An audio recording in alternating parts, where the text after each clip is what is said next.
All right, we're at the recap for the 3 methods for developing software. The first method is the waterfall methodology. So as we discussed, I know you've done your research and you're familiar now with the 3 methodologies, but the waterfall method is a sequential design process and it's used in software and application development. The progress is seen and it flows steadily downward, just like a waterfall. So let's go into detail right now. So with the waterfall method, basically you're taking the SDLC and instead of that round cycle, it's different steps that sequentially flows downward. In order to start the planning process of the SDLC and the waterfall method of development, there has to be a signature from the stakeholder saying, hey, yeah, let's start. Once you finish that particular method within that particular cycle and phase, then you're going to move down to the next. And let's jump pretty fast. So you'll next go to the analysis phase of the SDLC. So you have one step in the waterfall. Now you're going to go down to the next step. You've received the approval from the stakeholder says, yes, I like the plan and the SDLC. That phase is okay. Now let's start the analysis phase. That's where the business systems analyst will come into place and you'll do your job. Once you complete that job, you go back to the stakeholder and say, hey, please review what I've done. These are all the requirements. I have your business rules aligned with each requirement. Can you please sign off and say, yes, this is good, or no? Let's go back to the drawing board. This is not what I thought I wanted. Once you get the okay, the stakeholder signs off. That's one step, plan. Second step, analysis.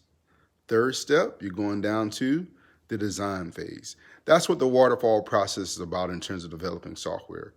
In order for you to move through the software development lifecycle, you have to have the approval of the stakeholders. They have to physically sign and say, yes, check. I've checked everything. I've checked every box. Let's move forward. The next phase is the rational unified process. So this process isn't syndicated and used as much from a development standpoint anymore, but I'll give you just a little bit of insight so you're familiar with it. The rational unified process is an iterative process. They take really small chunks of content to develop software. It's similar to the waterfall process in terms of them going down steadily. They just don't do as much at one time. But lastly, the last process, I think we talked about this before, it's the Agile Scrum methodology of developing software. Right now in the IT tech world, the Agile Scrum development process is what everybody is transferring to. If they're in the waterfall method and they're going down sequentially, they're trying to get away from that slow process to get to the Agile process. The word Agile means quick, swift. This is a faster way of developing software. If companies can have a business system analyst gather requirements faster, if they can have a developer implement the requirements faster so that they have a result, that gives a great ROI. That's a new term. It's a return on investment. Our jobs as IT professionals is to always give the client a great return on investment. And if you're able to develop software faster, you're automatically giving them a greater and faster return on investment. That's what the Agile environment does. I'm touching on this very lightly because that's a whole subject all in itself. You can also make an additional $30,000 to $40,000 to $50,000 just by knowing how to develop software in the Agile development environment.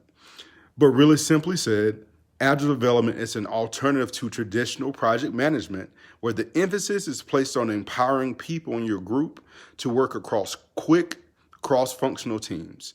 We do continuous planning, continuous testing, continuous integration. I've just mentioned to you pretty much all the steps in the SDLC. The Agile environment or methodology of developing software promotes adaptive planning, evolutionary development, and delivery. It's a time-boxed iteration approach. Let me say it again, I'm sorry. It's a time-boxed iteration approach. And this encourages rapid and flexible response to change. That was the recap for the 3 methodologies for developing software.